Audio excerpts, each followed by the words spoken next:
donc terminer cette émission par l'exploration du ciel profond. Et là, nous partons, direction la nébuleuse de l'Hélice.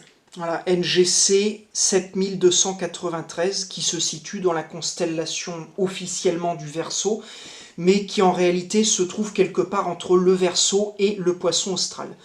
Alors il s'agit d'une nébuleuse planétaire, c'est-à-dire d'une bulle de gaz qui a été éjectée par une étoile d'environ la masse du Soleil qui arrivait en fin de vie.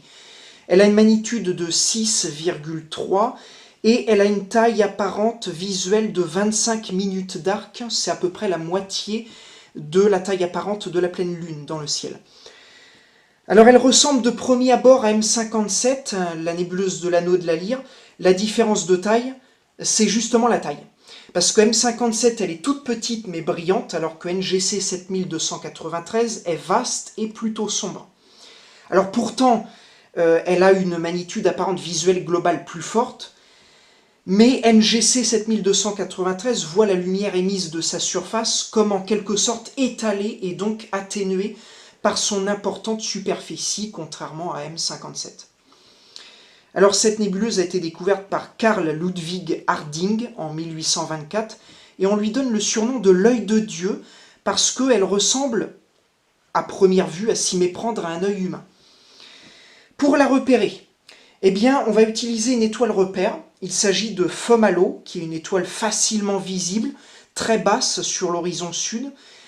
Et un peu au-dessus, légèrement à droite de Fomalhaut, il y a NGC 7293.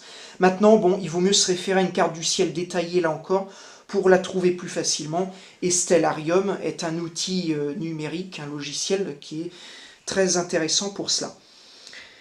En ce qui concerne l'observation, elle n'est pas visible à l'œil nu. Par contre, elle peut être observable aux jumelles, sans trop de difficulté.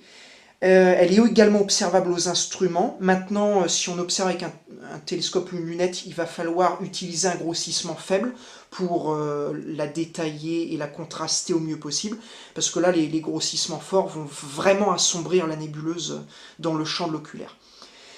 Sinon, un télescope de 300 ou 400 mm permettra peut-être d'apercevoir la naine blanche centrale à la nébuleuse, qui est de magnitude 13,5, donc vraiment pas évidente. Donc il faut aussi un bon ciel pour ça. Merci pour Mathieu de cela.